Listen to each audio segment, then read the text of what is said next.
नमस्कार मेरे प्यारे सब्सक्राइबर साथियों। एक छोटी सी शिकायत है। आप सब वीडियो तो बड़े चाव से देखते हो, डरते भी हो, पसंद भी करते हो, मगर सब्सक्राइब करना भूल जाते हो। अरे भाई, भूतिया कहानियां रोज रोज कौन सुनाता है? तो जल्दी से सब्सक्राइब करो, बेल आइकन दबाओ और वर्ल्ड टू गोस्ट्स की इस डर की दुनिया का हिस्सा बन जाओ। वरना अगली बार जब आप अंधेरे में अकेले होंगे तो शायद हमारी अगली कहानी का किरदार आप ही हों। अब तैयार हो जाइए एक ऐसी दहशत के लिए जो आपकी रूह को भी कंपा देगी। कहानी का नाम है यक्षिणी का मांगलिक दोष। तो चलिए आज की कहानी का शुरुआत करते हैं। गंगा के किनारे बसा एक छोटा सा गांव था। नाम था सुरगांव।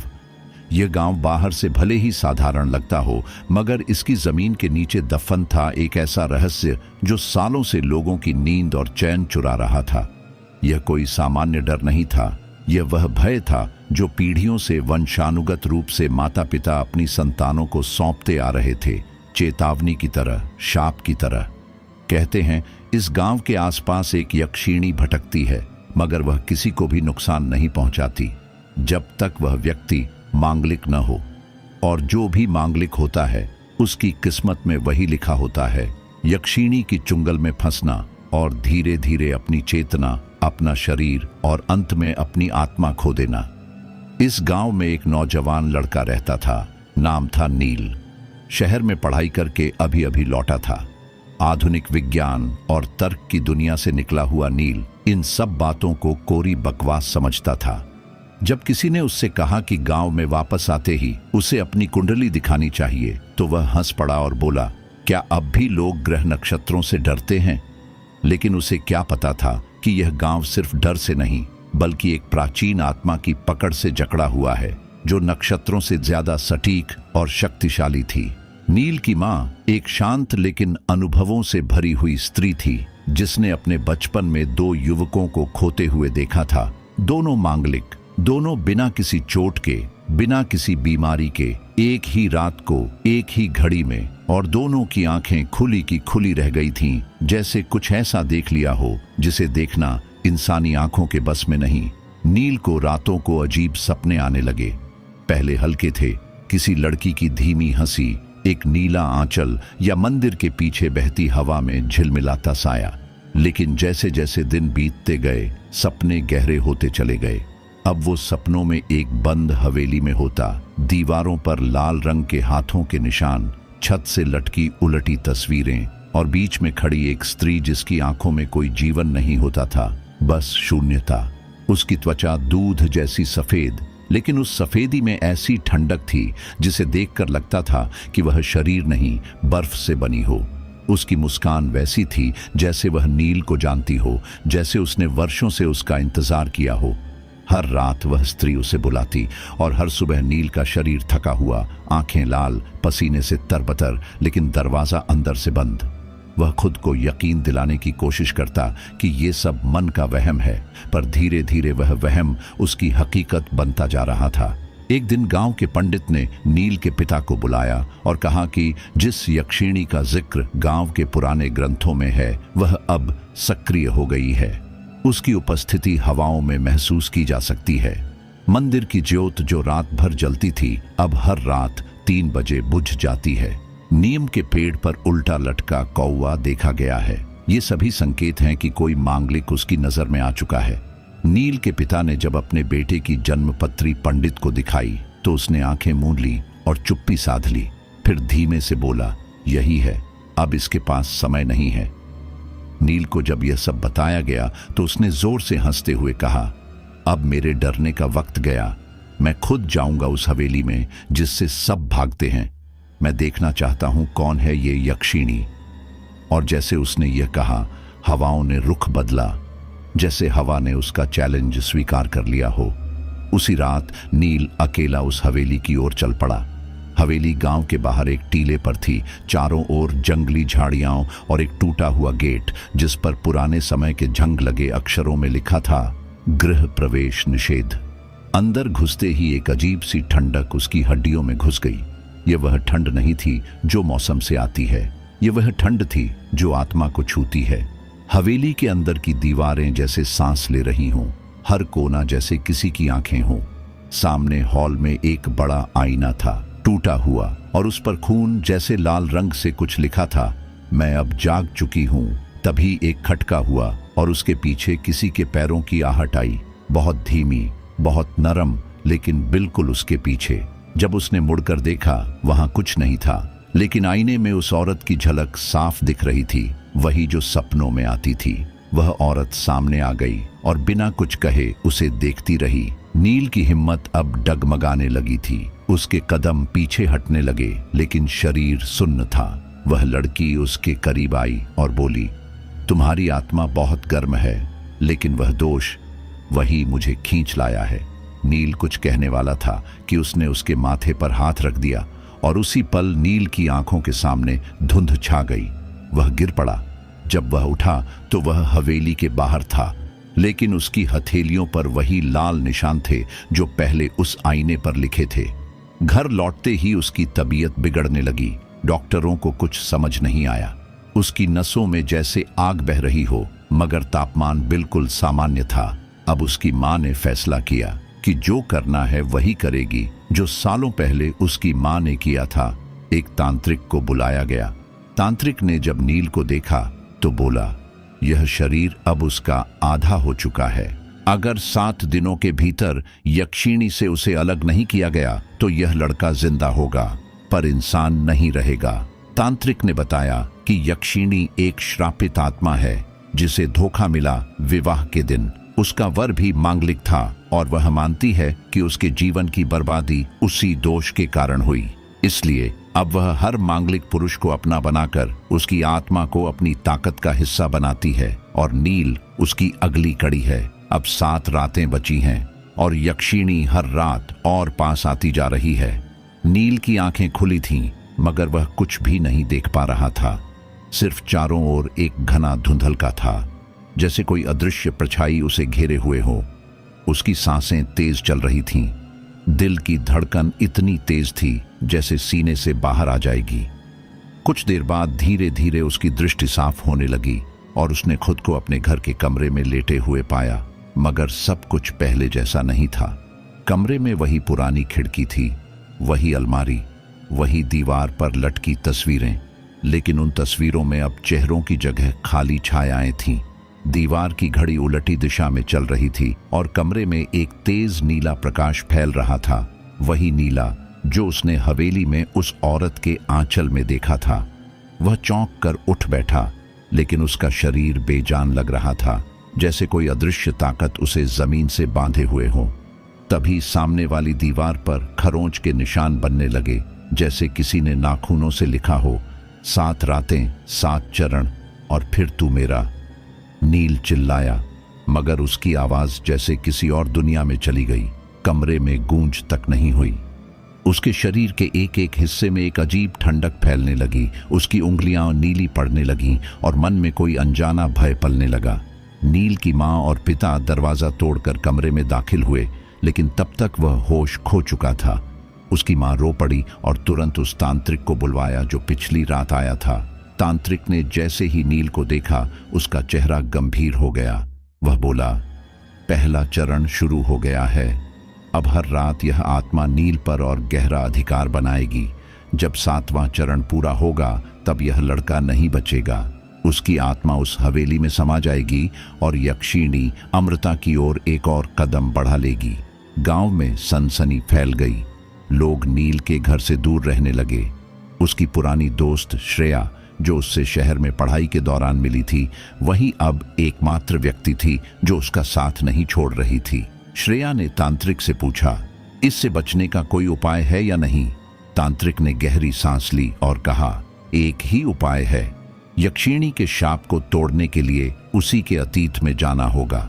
उसकी मृत्यु, उसका दुख, उसका बदला, सबका कारण जानकर उस पर नियंत्रण पाना होगा। लेकिन यह रास्ता आसान नहीं है। नील को खुद ही उस हवेली में फिर से जाना होगा। इस बार होश में और आत्मा से नहीं, बलिदान से लड़ना होगा। नील जब होश में आया तो वह बेहद थका हुआ महसूस कर रहा था, लेकिन उसके अंदर अब डर की जगह एक तीखी बेचैनी थी, जैसे कोई अधूरी कहानी उसकी रगों में बह रही हो। वह चाहता था जानना कि ये यक्षिणी कौन थी, क्या उसका नाम वाकई चंद्रिका था, और क्या वह सचमुच केवल मांगलिकों से ही बदला लेती है। क्या यह केवल एक अंधविश्वास है या उसके भीतर कोई सच छिपा है। उसने तांत्रिक से पूछा कि क्या वह मुझे उसके अतीत में झांकने की विधि बता सकता है। तांत्रिक ने हामी भरी, लेकिन साथ ही चेताया, ध्यान रहे, आत्मा के संसार में कदम रखने के बाद हर सच की एक कीमत होती है, कभी कभी बहुत भयानक कीमत। अगली रात तांत्रिक ने गांव के बाहर एक श्मशान में यज्ञ की व्यवस्था की। चारों ओर राख और जलती हुई लकड़ियों का धुआं, हवा में भूतिया मंत्रों की गूंज, और बीच में बैठा नील, आंखें बंद, सांसें नियंत्रित और शरीर धीरे धीरे चेतना से अलग होता हुआ। मंत्रों की लहरों ने उसकी आत्मा को उस मार्ग की ओर धकेलना शुरू कर दिया जहां से कोई वापस नहीं आता अगर रास्ता भटक जाए। और तब शुरू हुआ यक्षिणी के अतीत का पहला दृश्य। नील ने खुद को सैकड़ों साल पहले के एक प्राचीन गांव में पाया, जहां एक सुंदर युवती पूजा की थाली लिए मंदिर की ओर बढ़ रही थी। उसकी चाल में गंभीरता थी, उसकी आंखों में शुद्धता, और उसके पीछे खड़ी औरतें उसे विवाह की बधाइयां दे रही थीं। यह चंद्रिका थी, एक ब्राह्मण की बेटी जो अपने विवाह को लेकर बेहद प्रसन्न थी। मगर वही दिन उसकी बर्बादी का कारण बना, जब बारात नहीं आई, जब पता चला कि उसका वर मांगलिक था और उसने किसी और कन्या के साथ भागकर विवाह कर लिया। तब पूरे गांव ने सारा दोष चंद्रिका पर मढ़ दिया। उसे अपशगुनी कहा गया, उसके चेहरे पर कालिक पोती गई और मंदिर के बाहर उसे लांछित किया गया। उस दिन वह लड़की मरी नहीं थी, लेकिन उसका आत्मा मर चुकी थी।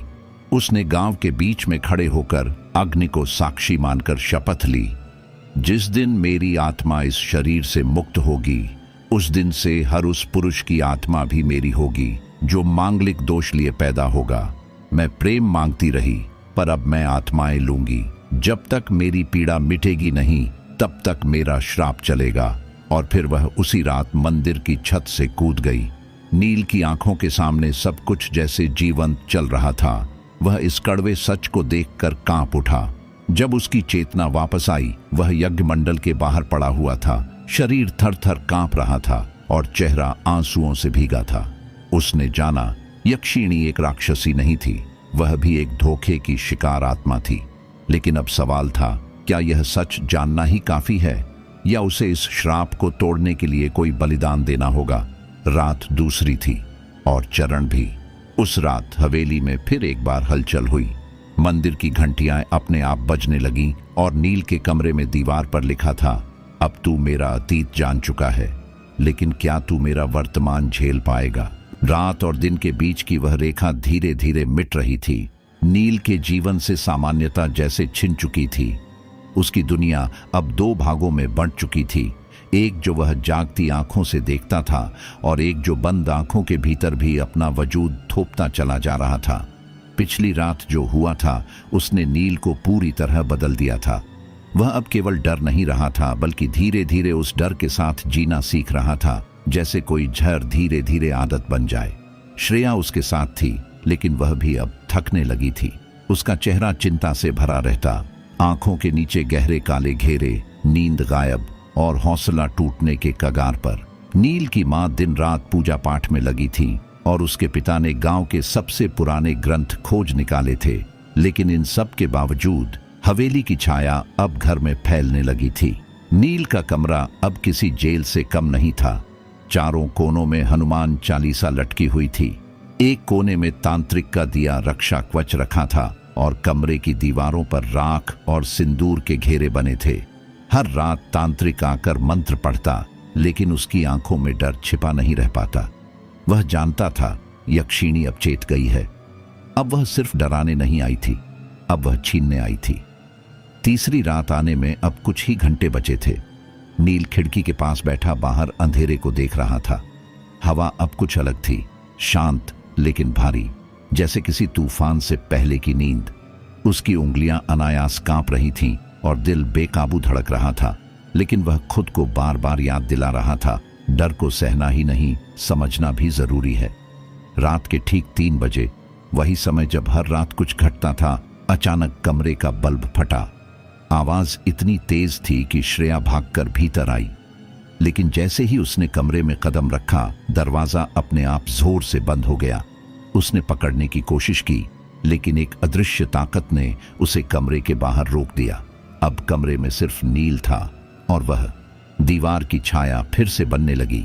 पहले वह धीमे धीमे आकार ले रही थी, लेकिन इस बार वह तुरंत एक स्पष्ट रूप में साकार हो गई।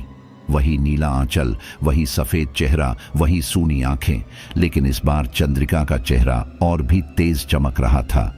उसकी आंखों में कोई क्रोध नहीं था, वहां एक अजीब सा आकर्षण था, जैसे वह नील को अपनी ओर खींच रही हो। नील ने हिम्मत करके पूछा, तुम क्या चाहती हो मुझसे? चंद्रिका मुस्कुराई। उसकी मुस्कान में न तो प्रेम था न नफरत, बस एक खामोश दावा था। मैं कुछ नहीं चाहती, तुम खुद आ रहे हो मेरी ओर। तुम्हारे भीतर जो दोष है वह मुझे बुला रहा है। तुम्हारे जन्म की घड़ी, तुम्हारी कुंडली, तुम्हारा समय, सब मेरा है। तुम्हें मुक्ति नहीं चाहिए? नील ने फिर पूछा। उसके चेहरे पर एक पल के लिए दर्द उभरा, जैसे वह सवाल उसके भीतर किसी पुराने घाव को छू गया हो। मुक्ति, वह धीरे से बोली। जब मैं जीवित थी तब मैं प्रेम चाहती थी, जब मरी तब इंसाफ। अब मैं बस अस्तित्व चाहती हूं जो मुझे भुला न दे। हर मांगलिक पुरुष मेरा अस्तित्व बनाए रखता है, वे मेरे चिन्ह हैं, मेरी छाया। नील ने देखा कि कमरे की दीवारें बदल रही थीं। अब वे कोई साधारण दीवारें नहीं थीं, वे दृश्य थीं उसके अपने जीवन के, उसके अतीत के, जो उसने कभी किसी से साझा नहीं किया था। एक दीवार पर उसका बचपन दिखा, जब उसने गलती से अपने छोटे भाई को धक्का दे दिया था और उसे सिर में चोट लगी थी। वह अपराध बोध जो आज तक उसके भीतर था, अब चंद्रिका की आंखों से झांक रहा था। दूसरी दीवार पर उसकी पहली मोहब्बत दिखी, एक लड़की जिससे वह कॉलेज में प्रेम करता था, लेकिन कभी बोल नहीं सका। और जब उसने किसी और से शादी कर ली तो वह हफ्तों तक टूट गया था। तीसरी दीवार पर वह दिन था जब नील ने अपने करियर के लिए अपने पिता के व्यवसाय को ठुकरा दिया था, और उसके पिता के चेहरे पर वह अपमानित नजर जो आज तक उसे परेशान करती थी। हर दीवार पर उसके भीतर की दरारें थीं। चंद्रिका धीरे धीरे उसकी ओर बढ़ी। देखो नील, ये सब दोष नहीं है, ये तुम्हारे सत्य हैं, और जब तक तुम इन्हें स्वीकार नहीं करोगे, मैं इन्हें तुम्हारे लिए इस्तेमाल करती रहूंगी। नील अब कांपने लगा था, उसकी सांसें तेज हो गईं। वह समझ गया, यक्षिणी अब केवल बाहरी हमला नहीं कर रही थी, वह उसके अंदर उतर रही थी। उसकी आत्मा, उसका मन, उसका हर टूटा हुआ टुकड़ा, सब पर वह राज करना चाहती थी। उसने रक्षा कवच को हाथ में लिया और जोर से मंत्र पढ़ना शुरू किया। तांत्रिक द्वारा सिखाए गए शब्द अब उसके होठों से स्पष्ट निकल रहे थे। लेकिन चंद्रिका हंसी, एक तीखी सूनी हंसी जो दीवारों को चीरती चली गई। मंत्र काम करते हैं जब आत्मा शुद्ध हो, उसने कहा, लेकिन तेरी आत्मा तो पहले से टूटी हुई है। मैं तुझ में घर बना चुकी हूं नील, अब यह शरीर भी मेरा, यह चेतना भी मेरी। नील को लग रहा था जैसे वह खुद अपने शरीर में कैद एक दर्शक बन गया हो। उसके हाथ खुद से हिलने लगे और उसकी आंखों में एक अलग ही चमक उभरने लगी। तभी बाहर खड़ी श्रेया ने हिम्मत करके वह ताबीज कमरे में फेंका जो एक पुराने तांत्रिक ने उसे दिया था। ताबीज नील के पास गिरा और उसके स्पर्श से एक तेज नीली रोशनी पूरे कमरे में फैल गई। चंद्रिका चीखने लगी, उसकी छाया धुंधली होने लगी और नील का शरीर जोर से कांपने लगा। वह जमीन पर गिर पड़ा और चंद्रिका एक चीख के साथ गायब हो गई। कमरा फिर से शांत हो गया। नील अब बेसुध पड़ा था। श्रेया अंदर आई, उसे उठाया। उसकी सांसें अब सामान्य थीं, लेकिन आंखें बंद थीं। तांत्रिक आया, उसने देखा और कहा, तीसरा चरण समाप्त हुआ, लेकिन अब वह जान चुकी है कि तुम्हारे भीतर की कमजोरियां क्या हैं। चौथे चरण में वह तुम्हें खुद से अलग कर देगी। एक विभाजन शुरू होगा, शरीर और आत्मा का। नील की जिंदगी में जो भी हो रहा था वह अब उसकी समझ से बाहर था। उसकी आत्मा पर छाई उस छाया ने उसे पूरी तरह घेर लिया था और वह महसूस कर सकता था कि हर गुजरती रात के साथ वह धीरे धीरे खुद से दूर होता जा रहा है। अब केवल डर या घबराहट ही नहीं, बल्कि एक अजीब सी बेचैनी और अंधकार उसकी रूह के हर कोने में फैलने लगी थी। वह अपने आप से लड़ रहा था, अपने भीतर के अंधेरे और उजाले के बीच की लड़ाई में फंसा हुआ था, जहां कोई भी पक्ष पूरी तरह मजबूत नहीं था, लेकिन दोनों एक दूसरे को मिटाने को बेताब थे। उसके भीतर की उस लड़ाई को समझना आसान नहीं था। नील अक्सर खुद को दो हिस्सों में बटा हुआ पाता। एक हिस्सा जो उसका असली स्वरूप था, जो जिंदा था, सोचता था और सपने देखता था, और दूसरा हिस्सा, वह हिस्सा जो उसके भीतर का वह साया था जिसकी छाया यक्षिणी ने अपने जाल में फंसा लिया था। वह साया उसकी कमजोरियों, गलत फहमियों, अपराध बोधों और उस डर का प्रतीक था जिसे नील कभी स्वीकार नहीं कर पाया था। वह अब केवल अपना शरीर नहीं था, बल्कि उसकी आत्मा भी दो हिस्सों में बंटी हुई थी। उसका एक भाग नील के साथ था, जो हर सुबह उठता, सांस लेता, जीता और हिम्मत दिखाता, और दूसरा भाग उस काले धुंधलाहट में था जिसे नील खुद को पहचानने से डरता था। वह हिस्सा जो चंद्रिका के अधीन था और उसका नियंत्रण धीरे धीरे मजबूत होता जा रहा था। नील ने महसूस किया कि उसकी यह द्वैत स्थिति उसके लिए सबसे बड़ी चुनौती बन गई थी।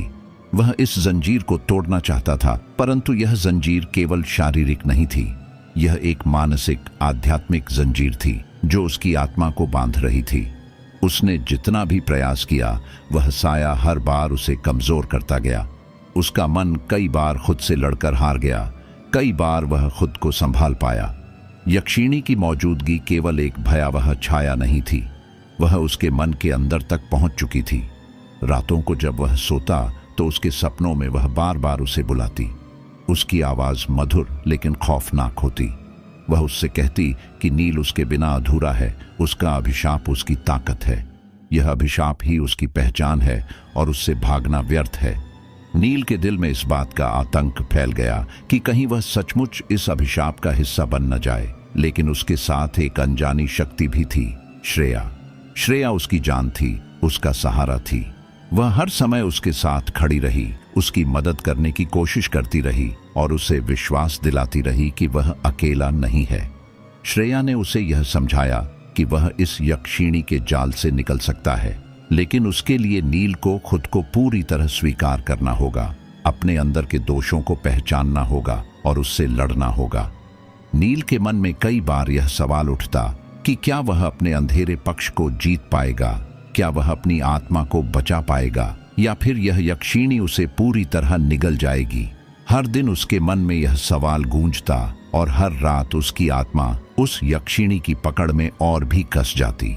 उस समय वह समझ गया कि यह लड़ाई सिर्फ बाहरी नहीं, बल्कि उसके अंदर की सबसे गहरी लड़ाई थी। यह आत्मा और आत्मा की लड़ाई थी, प्रकाश और अंधकार की टकराहट थी। नील अब इस हकीकत से अनजान नहीं था कि इस लड़ाई में उसे हारना या जीतना था, क्योंकि इस जंग में उसकी आत्मा दांव पर थी।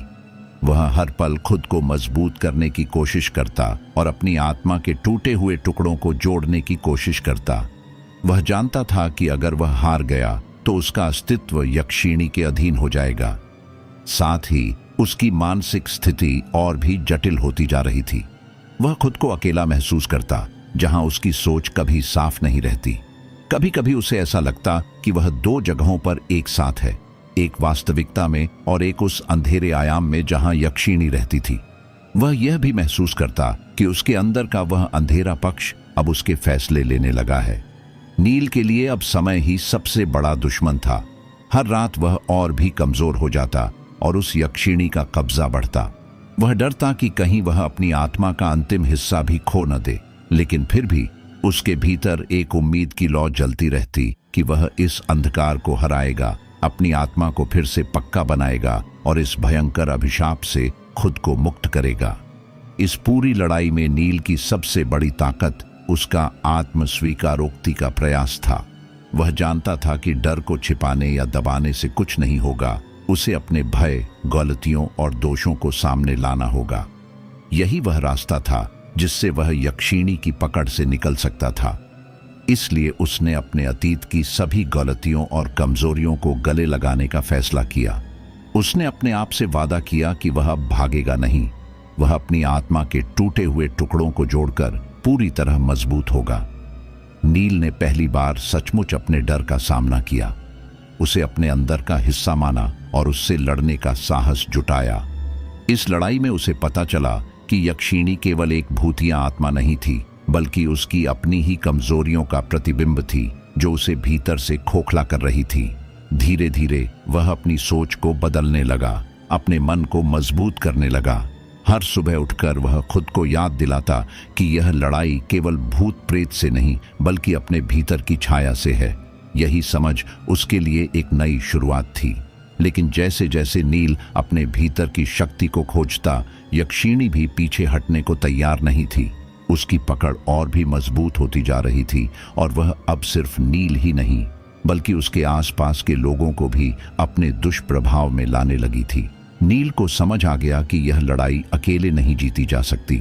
उसे अपने परिवार, दोस्तों और खासकर श्रेया की मदद चाहिए। इसलिए उसने उनसे अपनी पूरी स्थिति साझा की और उनकी मदद से उसने अपने घर में सुरक्षा के उपाय बढ़ाए। उसने तांत्रिकों से भी मदद ली और अपने घर को ऐसे मंत्रों से घेरा जो नकारात्मक ऊर्जा को दूर कर सकें। लेकिन उसकी असली लड़ाई तो अभी बाकी थी, अपने भीतर की आत्मा के अंधेरे पक्ष से। नील ने अपने आप को लगातार तैयार किया कि अगली रात वह उस यक्षिणी का सामना बिना किसी डर के करेगा। वह जानता था कि यह उसकी आखिरी लड़ाई होगी, जहां या तो वह विजयी होगा या फिर उसकी आत्मा हमेशा के लिए खो जाएगी।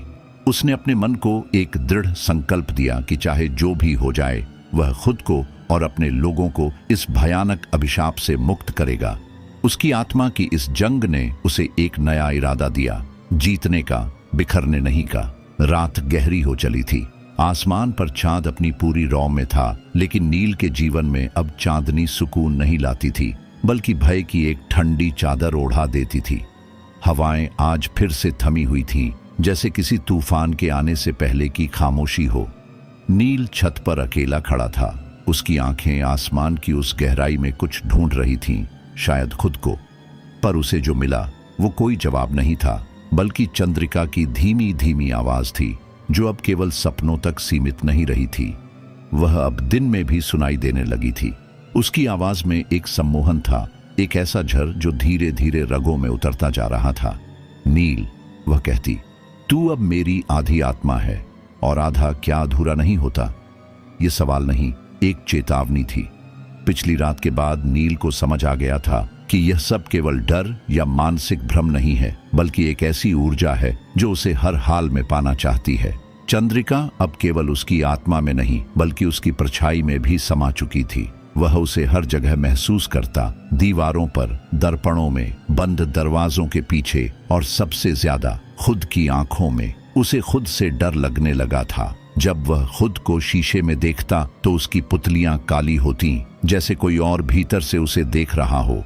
वह कभी कभी अपने ही हाथों से डर जाता, क्योंकि वे अनायास खुद ब खुद कांपने लगते या किसी अज्ञात क्रिया की ओर बढ़ने लगते। नील ने श्रेया को सब कुछ बता दिया था।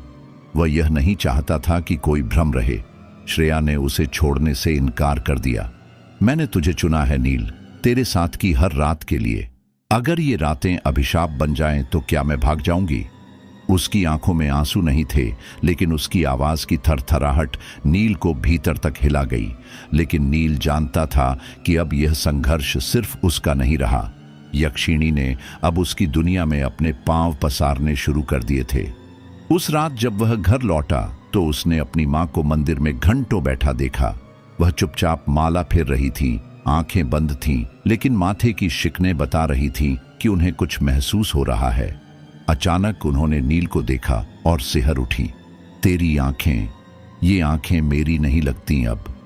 नील ने सिर झुका लिया। वह कुछ कह नहीं पाया। मां ने उसका माथा छुआ और तभी एक तेज कंपन उनके हाथों में आया, जैसे उन्होंने किसी आग को छू लिया हो। उसके बाद घर का माहौल बदल गया। घर में अजीब घटनाएं घटने लगीं। दीवारों पर लाल निशान, रसोई के बर्तन अपने आप गिर जाना, हर कमरे से आती धीमी सी सिसकियों की आवाजें। मां के पूजा के फूल काले पड़ने लगे थे और तुलसी का पौधा सूख गया था। इन संकेतों को नकारना अब संभव नहीं था। यह केवल नील की आत्मा की लड़ाई नहीं रही थी, यह अभिशाप अब पूरे घर पर मंडरा रहा था। श्रेया ने तांत्रिकों और साधकों से संपर्क किया, लेकिन जो भी आता वह ज्यादा देर नहीं टिक पाता। एक अनुभवी तांत्रिक विद्यादत्त आया था। उसने नील को देखते ही कहा, तू सिर्फ अभिशप्त नहीं है, तू अब एक अर्ध स्वरूप है, आधा इंसान आधा परछाई। यक्षिणी तुझसे नहीं, तेरी आध्यात्मिक रचना से जुड़ गई है। यह बंधन पिछले जन्मों का है। नील स्तब्ध रह गया। उसका दिमाग इस बात को स्वीकार नहीं कर पा रहा था, पर विद्यादत्त की आंखों में कोई झूठ नहीं था। उन्होंने कहा कि इस यक्षिणी से मुक्ति का एक ही उपाय है, बलिदान। लेकिन किसका बलिदान? नील ने पूछा। या तो तुझे उसकी मांग पूरी करनी होगी या फिर किसी अपने को खोना होगा। ये आत्माएं केवल अधूरी इच्छाओं पर नहीं जीती, ये अधूरी आत्माओं की कीमत लेती हैं। उस रात चंद्रिका ने फिर दर्शन दिया, लेकिन इस बार वह किसी खंडहर में नहीं, नील के अपने कमरे में थी। वह खिड़की पर खड़ी थी, जैसे हमेशा से वहीं रही हो। उसकी आंखें अब और भी लाल थीं और होठों से कोई मंत्र फिसल रहा था। वह धीरे धीरे नील की ओर बढ़ी और कहने लगी, तू अब विकल्प के मोड़ पर खड़ा है। मुझे अपनाए बिना तू शांति नहीं पाएगा। नील का दिमाग अब एक युद्ध का मैदान बन गया था। वह जानता था कि अगर उसने चंद्रिका को स्वीकार कर लिया तो वह खुद कभी वही इंसान नहीं रहेगा, लेकिन अगर नहीं किया तो उसकी मां, श्रेया और सब कुछ खतरे में था। वह रात एक संघर्ष थी, न केवल नील और चंद्रिका के बीच, बल्कि उस दुनिया और इस दुनिया के बीच। अगली सुबह श्रेया ने नील से कहा, चलो कहीं दूर चलते हैं, पहाड़ों में, जहां ये छाया पीछा न कर सके। नील ने उसकी बात मान ली।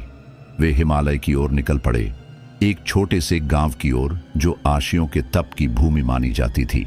वहां पहुंचते ही नील ने कुछ राहत महसूस की, लेकिन वह राहत क्षणिक थी। यक्षिणी ने उसका पीछा नहीं छोड़ा था, उसने उसका भाग्य ही बांध लिया था। गांव में एक प्राचीन साधक मिला, त्र्यंबक। वह बूढ़ा था लेकिन आंखों में तेज था। उसने नील की नाड़ी देखकर कहा, यह केवल आत्मा का बंधन नहीं है, यह एक पुनर्जन्म का पाश है। तुमने पिछले जन्म में इसे छोड़ दिया था, अब वो तुम्हारा अधूरापन पूरा करने आई है। नील अब इस सच का सामना कर चुका था।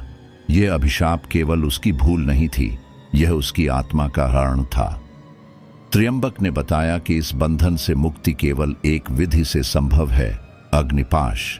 लेकिन इस विधि में नील को अपनी आत्मा का एक भाग छोड़ना होगा, हमेशा के लिए। इसका अर्थ था वो अपने भीतर के किसी प्रिय पक्ष को खो देगा, शायद प्यार, स्मृति या करुणा। नील ने एक रात अकेले जंगल में ध्यान लगाया। चंद्रिका फिर आई। इस बार वह शांत थी, उसके स्पर्श में क्रोध नहीं, एक वेदना थी। उसने कहा, तू मेरा नहीं हुआ, लेकिन मैं तुझे छोड़ भी नहीं सकती। यह अभिशाप अब तुझे चुन चुका है।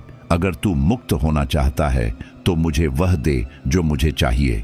नील ने कांपते हुए पूछा, क्या चाहिए तुम्हें? तुम्हारा प्रकाश, तुम्हारा वह हिस्सा जो सबसे सुंदर है, तुम्हारा प्रेम। नील समझ गया, चंद्रिका उसका प्रेम छीनना चाहती थी, श्रेया का प्रेम। अब नील के पास केवल दो रास्ते थे, या तो वह श्रेया को छोड़ दे और खुद को यक्षिणी को सौंप दे, या फिर श्रेया को चंद्रिका के हवाले कर दे और खुद को बचा ले। यह एक ऐसा निर्णय था जो किसी भी इंसान को तोड़ सकता था। नील के भीतर एक अजीब सी खामोशी बस गई थी। चंद्रिका की वह अंतिम मांग, उसका प्रेम अभी भी उसके कानों में गूंज रही थी। वह जंगल की उस रात को जितना भूलना चाहता, उतना ही वह उसके मन मस्तिष्क में गहराई तक बैठती चली जा रही थी। श्रेया उसके पास थी, लेकिन अब वह नील को पहले जैसा नहीं पाती थी। नील अब छांव में खड़ा कोई पेड़ नहीं रहा था जिसकी शाखाएं प्रेम और सुरक्षा देती हों। वह अब एक अंधेरे से ढकी छाया था जो हर पल भीतर से कुछ खोता जा रहा था। उसकी आंखों में अब स्थिरता नहीं थी, बल्कि एक भारी खामोशी थी जो हर रात उसे गला घोंट कर जगाती थी। चंद्रिका की उपस्थिति अब उसकी परछाई से अलग नहीं थी, बल्कि वह उसके सांसों में समा चुकी थी। गांव की रातें ठंडी थीं, लेकिन नील के लिए ये ठंड किसी सुकून की तरह नहीं थी।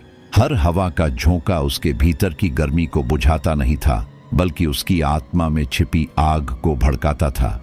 त्र्यंबक, वह साधक, रोज आकर नील को ध्यान में बैठाता, लेकिन ध्यान की शांति अब उसके भीतर प्रवेश नहीं कर पा रही थी। एक बार उसने कहा, नील, कुछ आत्माएं ऐसी होती हैं जो छोड़ने नहीं आती, वे पकड़ने आती हैं, और जो पकड़ लिया जाए वह केवल शरीर से नहीं बल्कि आत्मा से भी मर जाता है। नील जानता था कि यह चेतावनी थी, लेकिन क्या सचमुच वह अब बचा रह गया था? श्रेया ने कई बार कोशिश की नील को वापस लाने की। वह उसके लिए माला लेकर आई, उसने पूजा की, नदी में स्नान करवाया, यहाँ तक कि अपने खून से एक ताबीज भी बनवाया जो नील की कलाई पर अब तक बंधा था। लेकिन जब भी वह उसके पास बैठती तो चंद्रिका की उपस्थिति और प्रबल हो जाती, जैसे दो आत्माएं एक शरीर के लिए युद्ध कर रही हों। नील की धमनियों में अब प्रेम का रक्त नहीं बल्कि भय, अपराध बोध और पीड़ा दौड़ रही थी। एक रात जब श्रेया ने उसका चेहरा अपने हाथों में लेकर पूछा, तू अब पहले जैसा क्यों नहीं है, तब नील की आंखों से आंसू नहीं निकले बल्कि होठों से बस एक फुसफुसाहट निकली, क्योंकि मैं अब अकेला नहीं हूं। उस रात श्रेया ने एक सपना देखा। उसने देखा कि वह किसी वीराने में खड़ी है और सामने से एक औरत आ रही है। उसका चेहरा साफ नहीं दिखता, लेकिन आंखें रक्त जैसी हैं। उसके हाथों में एक बांसुरी है जिसे वह बजा रही है, और उस संगीत से पेड़ झुक रहे हैं, पक्षी मर रहे हैं और जमीन फट रही है। वह औरत श्रेया के पास आकर कहती है, तू उसके पास रहेगी तो मैं तुझे हर रात मरूंगी।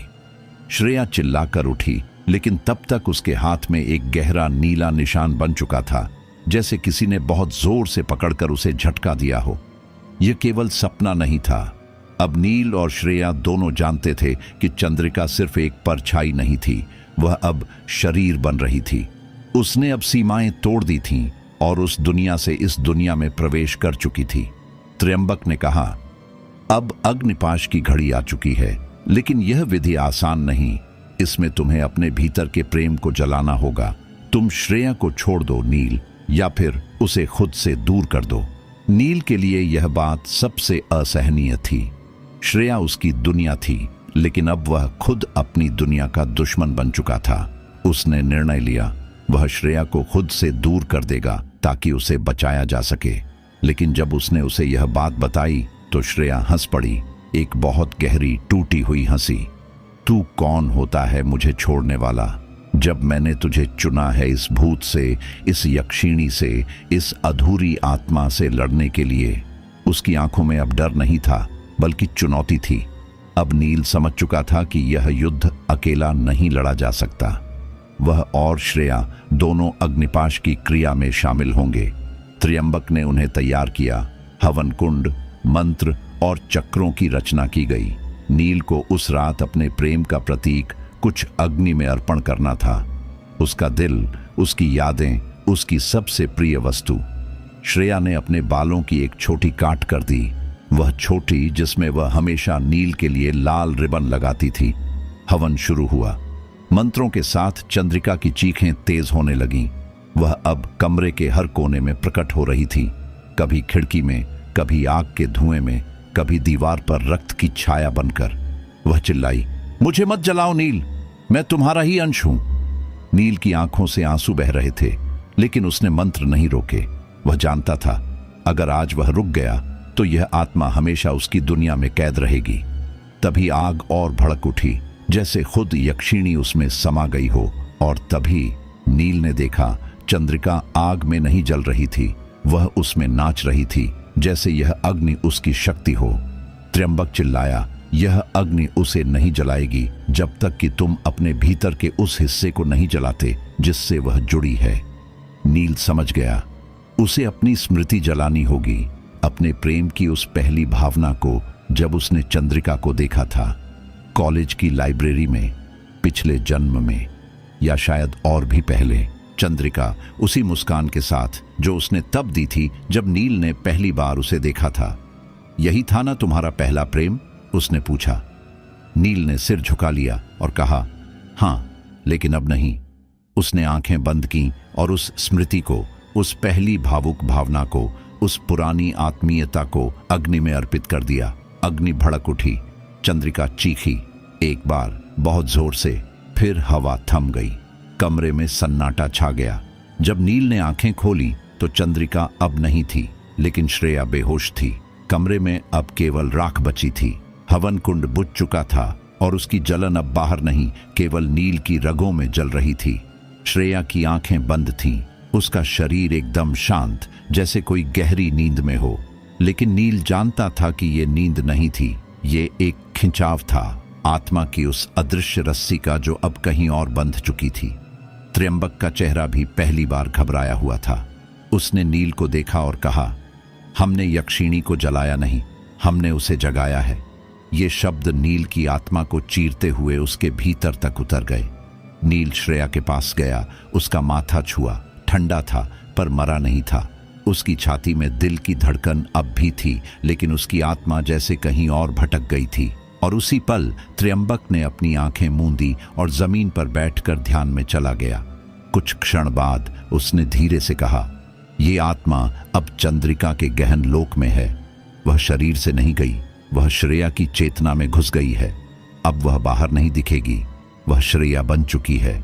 नील सन्न रह गया। वह जिसे प्रेम करता था अब उसी में चंद्रिका समा गई थी। क्या अब वह कभी ये फर्क कर पाएगा कि उसके सामने बैठी श्रेया है या यक्षिणी? अगले 3 दिन एकदम घने कोहरे में बीते। नील ने श्रेया के पास ही बैठकर उसकी देखभाल की, उसे जगाने की हर कोशिश की, लेकिन वह केवल सांसें लेती रही, आंखें बंद, होंठ मौन और शरीर स्थिर। लेकिन इन 3 दिनों में नील ने जो महसूस किया वह किसी साधारण इंसान की समझ से परे था। कमरे की हवा में अब एक सुगंध घुल गई थी, चंदन और रक्त की मिलीजुली अजीब सी गंध।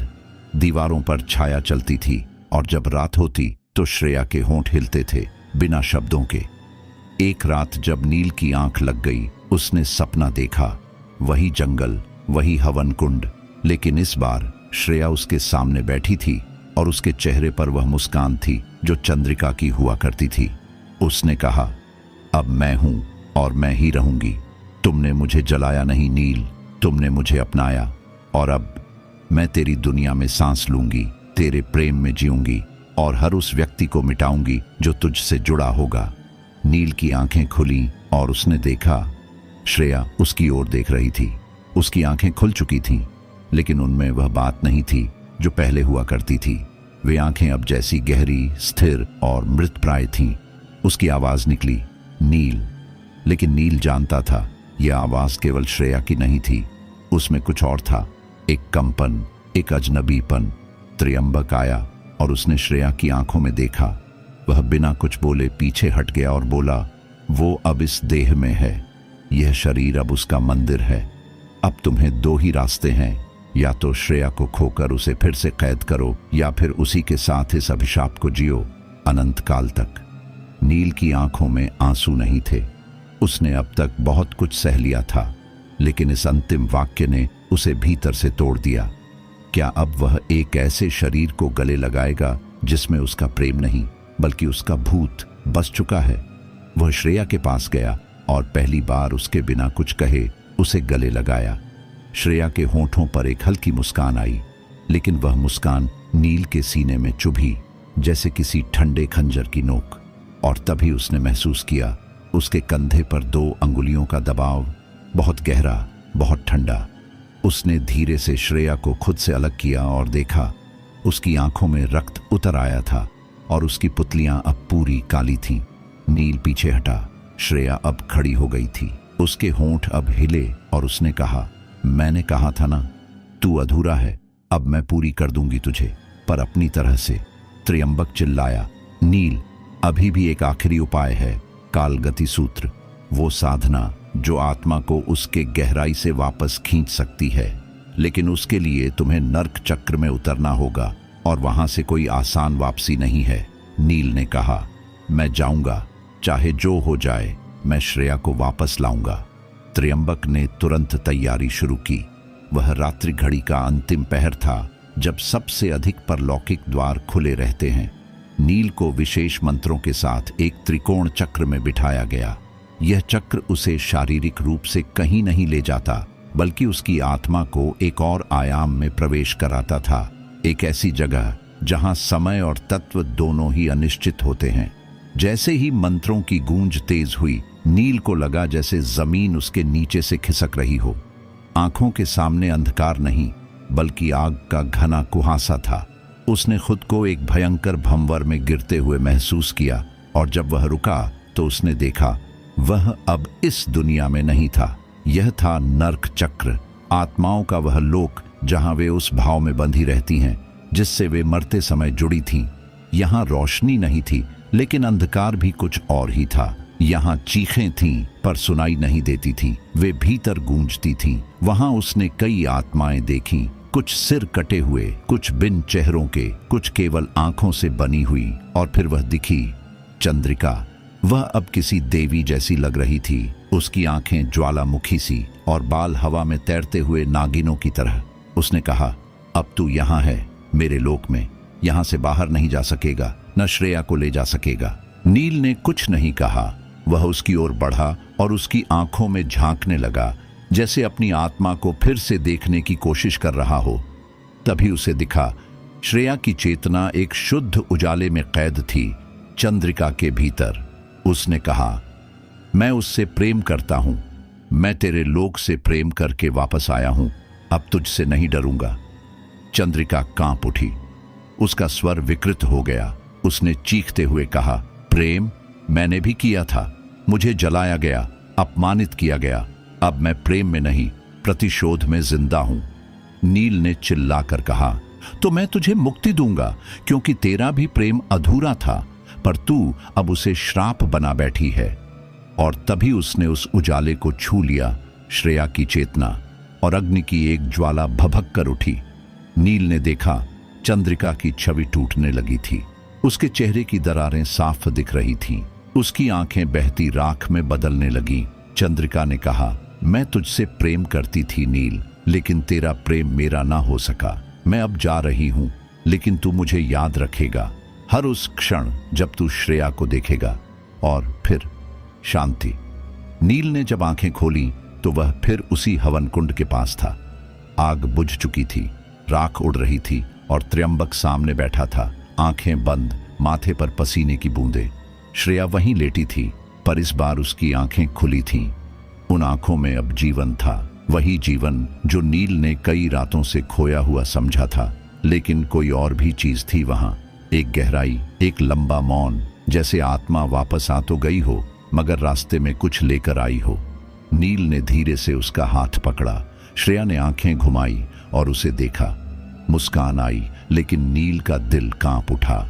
मुस्कान वैसी ही थी जैसी चंद्रिका दिया करती थी, होठों पर शांत, लेकिन आंखों में एक प्रश्न लिए हुए, जैसे वह देख रही हो, पहचान रही हो और फिर छुपा रही हो। त्र्यंबक ने नील को अलग बुलाया। मैंने जो देखा है उसे शब्दों में कहना कठिन है, वह बोला। उस लोक से लौटना संभव नहीं होता, लेकिन तुम लौट आए।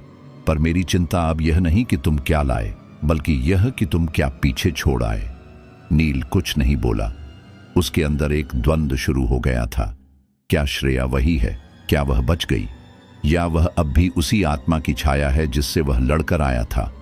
3 दिन तक सब शांत रहा। श्रेया धीरे धीरे स्वस्थ हो रही थी। उसके रंग में फिर से वह हल्की चमक आने लगी थी, और उसकी बातें फिर से पुरानी सी लगने लगी। लेकिन नील, वह अब भी खोया हुआ था। वह हर बार श्रेया की आंखों में कुछ ढूंढने लगता, कोई संकेत, कोई निशान, कोई परछाई। एक रात वह नींद में उठकर बैठा। उसने देखा श्रेया बालकनी में खड़ी है, बिना पलक झपकाए आकाश की ओर देख रही है। उसके होंठ फुसफुसा रहे थे, कोई अनजाना मंत्र, कोई भाषा जो अब तक नील ने नहीं सुनी थी। वह धीरे से उसके पास गया। श्रेया, आवाज दी, लेकिन श्रेया चौंकी नहीं। उसने धीरे से गर्दन घुमाई और बोली, नील, क्या आत्माएं सचमुच मरती हैं? उसके इस प्रश्न ने नील को जैसे ठंडे बर्फ के टुकड़े में बदल दिया। उसने कुछ नहीं कहा, बस उसे कमरे में वापस ले आया। लेकिन उस रात उसे नींद नहीं आई। वह समझ गया था, कुछ तो अभी भी बाकी है। चंद्रिका का जाना केवल एक भ्रम था, वह पूरी तरह से कभी गई ही नहीं थी। अगले दिन त्र्यंबक ने नील से मिलने आने से मना कर दिया। उसका संदेश केवल एक पर्ची पर लिखा था, अब वह तुम्हारे भीतर है। जो युद्ध तुमने बाहर लड़ा उसका अंतिम भाग तुम्हारे मन में लड़ा जाएगा। जब तुम्हें लगने लगे कि सब सामान्य है, तभी वह सबसे पास होगी। इस संदेश ने नील की चेतना को भीतर तक हिला दिया। वह अब हर उस क्षण को संदेह से देखने लगा जो श्रेया के साथ बीत रहा था। क्या वह सिर्फ प्रेमिका थी या एक आत्मा की खोल बन चुकी थी? रातों में उसे अजीब अजीब सपने आने लगे। कभी वह एक पुराने मंदिर में होता जहां लाल साड़ियों में लिपटी औरतें नृत्य कर रही होती, उनमें से एक चंद्रिका होती, पर हर बार उसके चेहरे पर श्रेया का चेहरा उभर आता। कभी वह खुद को किसी पुराने कालखंड में देखता, राजा के रूप में, और चंद्रिका उसकी दासी होती, प्रेमिका नहीं, और वह उसे जिंदा जला रहा होता। वह चीखती, नील, ये मेरा दोष नहीं, तुम्हारा श्राप है। हर सुबह वह और अधिक टूट चुका होता। फिर एक दिन उसने श्रेया से सीधे पूछ लिया, तुम अब भी वही हो ना? श्रेया ने चुपचाप उसकी आंखों में देखा और कहा, क्या कोई आत्मा अपने शरीर से निकलने के बाद भी वही रहती है? तुमने मुझे वहां से वापस लाया नील। तुमने केवल मेरा शरीर नहीं, मेरी स्मृति, मेरा भय, मेरा घृणा, सब वापस लाया। तो बताओ, अब मैं वही हूं या कुछ और?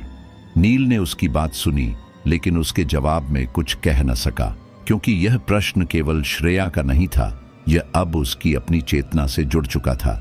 उस रात नील ने फिर वही सपना देखा, लेकिन इस बार चंद्रिका नहीं, श्रेया ही सामने थी, और उसके पीछे कई परछाइयां खड़ी थीं। सबके चेहरों पर एक ही बात, अधूरा प्रेम, अधूरी शांति और अंतहीन भूख। वे आत्माएं नील की ओर बढ़ीं और हर एक ने कहा, हमें मुक्त करो। और हर एक का चेहरा चंद्रिका में बदलता गया। नील समझ गया, ये सिर्फ एक आत्मा की कहानी नहीं थी। चंद्रिका उस शक्ति का नाम थी जो पीढ़ियों से जुड़ी आत्माओं का संग्रह बन चुकी थी। हर वो औरत जिसे किसी अधूरी भावना में जिंदा गाड़ दिया गया था, अब चंद्रिका का हिस्सा थी, और अब वे सब श्रेया के शरीर में बंद थीं। अगली सुबह उसने निर्णय लिया, यह अंत नहीं बल्कि आरंभ है। उसे एक और साधना करनी होगी, मुक्तिदान विद्या। यह सबसे कठिन साधना थी, जिसमें साधक को खुद की आत्मा को खंडित करना पड़ता है, उन टुकड़ों में जिनमें आत्माएं समा सकें। फिर उन्हें एक एक कर मुक्त किया जाता है। यह साधना अक्सर साधक की मृत्यु पर समाप्त होती है। त्रियंबक फिर से उसके पास आया और उसने कहा, अब वक्त है कि तू खुद को तोड़कर इन आत्माओं को पूरा करे। यही अंतिम यज्ञ होगा, यही अंतिम शांति। नील ने सहमति में सिर हिलाया। हवन फिर से शुरू हुआ, लेकिन इस बार यज्ञ केवल अग्नि में नहीं था, यह नील की चेतना में था। जैसे जैसे मंत्र गूंजते गए, नील की यादें बाहर आने लगीं, बचपन की, जवानी की, वह पहला प्रेम, वह पहली असफलता, वह पहला डर, वह पहला झूठ। सब, हर एक टुकड़ा एक आत्मा को आकर्षित करता गया, और वो आत्मा उसके भीतर से निकलकर हवा में घुलती गई। फिर चंद्रिका आई, अंतिम। उसने कहा, तू सच में सब कुछ छोड़ देगा, अपनी पहचान भी, श्रेया को भी? नील बोला, अगर श्रेया में तू है तो उसे मुक्त करना ही मेरा अंतिम प्रेम होगा।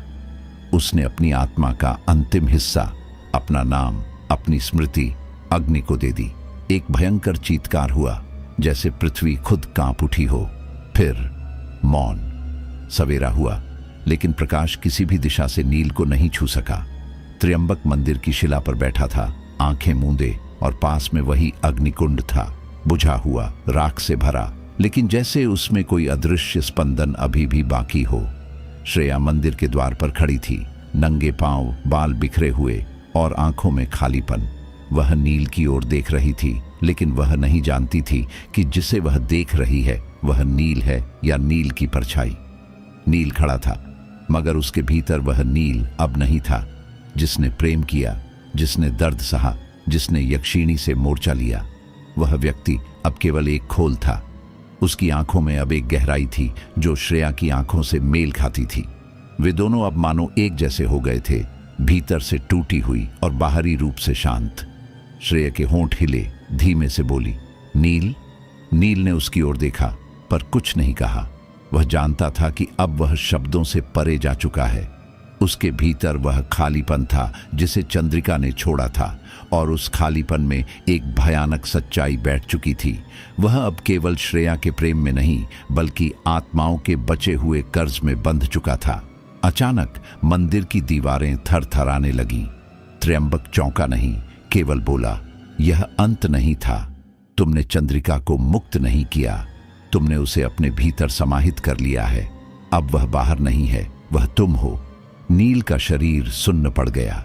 एक क्षण के लिए उसे लगा कि उसकी रीढ़ की हड्डी में बर्फ सी उतर आई हो। वह कुछ कहना चाहता था, पर आवाज गले में फंस गई।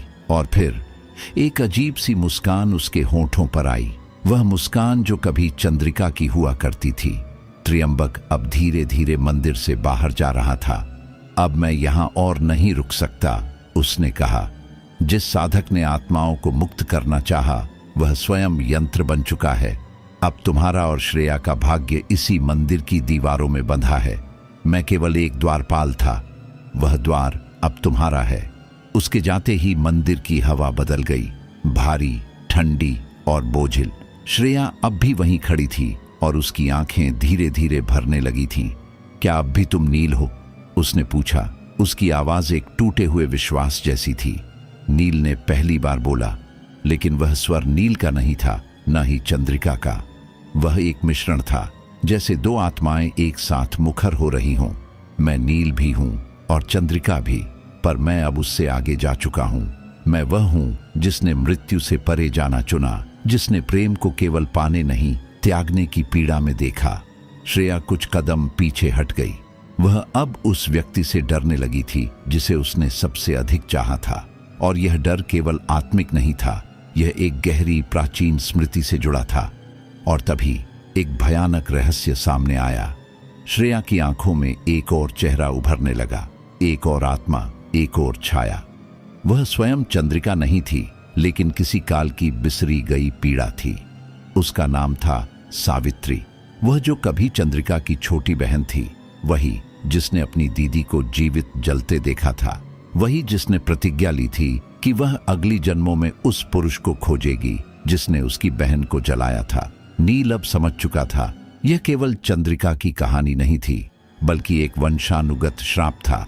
हर जन्म में किसी न किसी रूप में चंद्रिका या उसकी आत्माओं की प्रतिच्छाया जन्म लेती रही थी। और नील, वह हर बार वही पुरुष बनता गया, अनजाने में कर्मों के एक चक्र में फंसा हुआ। अब वह चक्र पूरा हो चुका था। मंदिर के द्वार पर हवाओं ने रुदन करना शुरू कर दिया। दीवारों पर उकेरे गए देवी यक्ष चित्र धीरे धीरे पिघलने लगे, जैसे समय ने खुद को थामना बंद कर दिया हो। नील के भीतर का द्वंद्व फिर शुरू हुआ। क्या वह अब भी इंसान है या आत्माओं का एक समुच्चय बन चुका है? उसने श्रेया की ओर देखा, जो अब सावित्री थी, और पूछा, क्या तुम मुझे क्षमा कर सकती हो? श्रेया का चेहरा शांत था। उसने कहा, जिस क्षमा की मांग तुम कर रहे हो, वह केवल मेरे बस की बात नहीं। ये क्षमा तुम्हें अपने भीतर के अधूरे हिस्से से मांगनी होगी। अब नील को उस अंतिम साधना की ओर बढ़ना था, स्वस्वरूप बंधन विमोचन। यह साधना आत्मा को आत्मा से अलग करने की प्रक्रिया थी। केवल वही कर सकता था जो यह स्वीकार ले कि वह अब एक नहीं रहा। इसे करने के लिए उसे अपने भीतर मौजूद हर आत्मा से व्यक्तिगत संवाद करना होता। अगली 7 रातें, हर रात एक आत्मा से, हर एक रात एक मृत्यु के समान पीड़ा। पहली आत्मा एक नवविवाहिता थी जिसे सती कर दिया गया था। दूसरी एक दलित कन्या थी जिसे देवदासी बनाकर छोड़ दिया गया था। तीसरी एक विधवा जो प्रेम करती थी लेकिन समाज ने उसे गला घोंट दिया। और ऐसे ही 7 आत्माएं अलग अलग युगों की, अलग अलग पीड़ाओं की, एक एक कर नील के सामने आती रहीं। हर रात नील थोड़ा और कम होता गया, जैसे शरीर से कुछ छूटता जा रहा हो। और 7वीं रात के बाद वह केवल एक ऊर्जा बन गया, बिना नाम, बिना चेहरा, बिना इच्छाओं के। श्रेय, जो अब फिर से अपनी चेतना में आ चुकी थी, उसके सामने बैठी थी। उसने हाथ बढ़ाया और कहा, अब तुम्हें लौटना है, लेकिन नाम लेकर नहीं, प्रेम लेकर। नील ने आंखें बंद की। वह जानता था कि अगर वह वापस आया तो वह नील नहीं कहलाएगा। वह केवल एक याद होगा, एक प्रेम की, एक आत्मा की और एक अधूरी चक्र की। और फिर अचानक मंदिर की दीवारें टूटने लगीं। एक विशाल ऊर्जा लहर के रूप में बाहर निकली। हवाएं रुक गईं, पृथ्वी स्थिर हो गई, समय ने सांस रोकी। जब सब शांत हुआ, तब केवल श्रेया थी। नील कहीं नहीं था। लेकिन उसके आसपास एक मंद प्रकाश था, जैसे कोई देख रहा हो, बिना देह के, केवल अनुभव के रूप में। वर्षों बीत चुके थे, वह मंदिर अब केवल खंडहर था। उसकी ईंटों पर जमी काई और लहराती बेलों में कोई जीवंतता नहीं थी, लेकिन फिर भी कोई उसे छूता नहीं था, कोई वहां ठहरता नहीं था। गांव वालों के लिए वह जगह एक अपशगुन बन चुकी थी। लोग कहते थे, वहां कुछ है, कुछ ऐसा जो दिखता नहीं पर हर रात दीवारों के भीतर सांस लेता है। किंवदंती यह बन चुकी थी कि उस मंदिर में एक बार एक ब्रह्मचारी तांत्रिक ने एक यक्षिणी की आत्मा को मुक्त करने का प्रयास किया था, पर वह खुद उसी ऊर्जा का हिस्सा बन गया। यह कथा अब बच्चों को डराने का जरिया बन चुकी थी, लेकिन सच्चाई वह वहां अब भी मौजूद थी, वायुमंडल में, हवाओं में, उस स्थान की चुप्पियों में। मगर इस खंडहर के बाहर एक नई दुनिया चल रही थी, आधुनिक, तेज, भावहीन।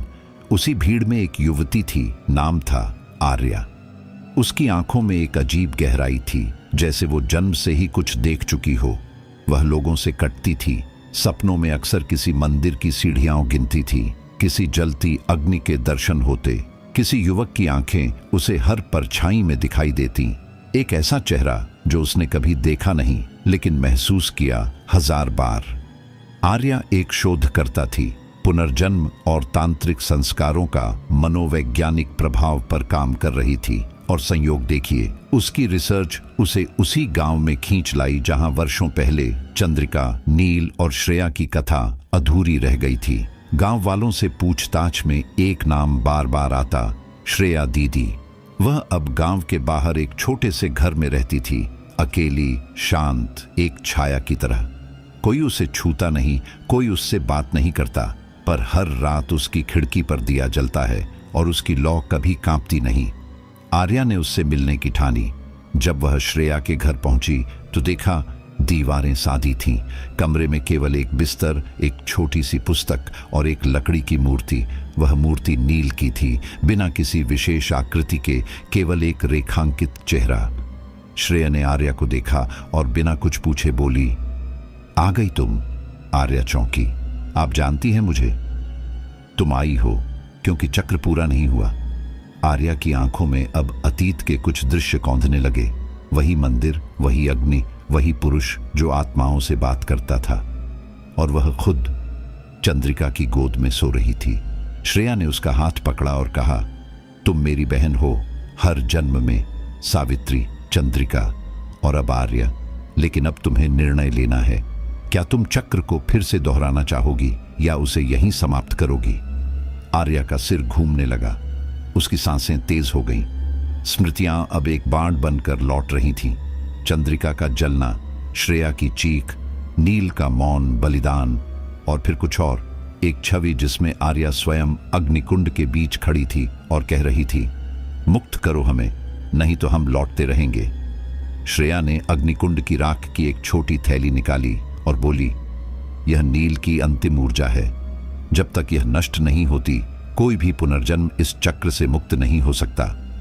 आर्या के हाथ कांप रहे थे। वह राख को देख रही थी जैसे वह धड़क रही हो। उसे एक ही विकल्प बताया गया, उसे राख को उसी कुंड में प्रवाहित करना होगा, पर उसे यह भी चेताया गया, ऐसा करते समय यदि उसके भीतर भी किसी आत्मा की छाया हो तो वह राख उसे खींच सकती है। फिर से उसी मंदिर में वही टूटी सीढ़ियां, वही पत्थर जिन पर कभी मंत्र गूंजे थे, और वही स्थान जहां एक प्रेम, एक युद्ध और एक मुक्ति अधूरी रह गई थी। आर्य उस राख को लेकर मंदिर के बीच पहुंची। जैसे ही उसने थैली खोली, हवाएं तेज चलने लगीं, दीवारें फिर थरथराईं और राख खुद उड़ने लगी। अग्निकुंड के मध्य एक लपट उठी और उसमें से वही आवाज, आर्या, चंद्रिका, सावित्री, तुम कौन हो? आर्या चीख उठी, मैं वह हूं जो अब मुक्त होना चाहती है। लपट ने एक रूप लिया, नील का, लेकिन वह अब केवल शरीर नहीं था, वह स्मृति था, प्रेम था, पीड़ा था और सब कुछ पार कर चुका अनुभव था। उसने मुस्कुराकर कहा, तुमने हमें मुक्त कर दिया, अब यह यज्ञ पूर्ण है। और उस क्षण एक अद्भुत प्रकाश से मंदिर भर गया। न कोई चीख, न कोई छाया, केवल शांति। अग्नि शांत हो गई, राख हवा में विलीन हो गई और पहली बार आर्या के चेहरे पर एक संतुलन आया, एक सुकून, जैसे उसके भीतर का संघर्ष समाप्त हो गया हो। वह मंदिर से बाहर निकली और देखा सूर्य उदय हो रहा है। वर्षों बाद मंदिर की घंटी अपने आप बज रही थी। तो साथियों, एक आत्मा मुक्त हुई। पर क्या हर कहानी का अंत सच में होता है, या बस अगली रात का इंतजार? यक्षिणी का मांगलिक दोष सिर्फ एक डर नहीं था, बल्कि उन अधूरी आत्माओं की चीख थी जो अब भी किसी मोक्ष की राह तकती हैं। अगर आपको यह कहानी छू गई हो तो चैनल वर्ल्ड टू गोस्ट्स को सब्सक्राइब जरूर करें, क्योंकि अगली कहानी आपके और करीब आने वाली है। ध्यान से सुनिए, शायद अगली बार कोई आपको ही पुकार रहा हो। शुभ रात्रि और अकेले मत सोइएगा।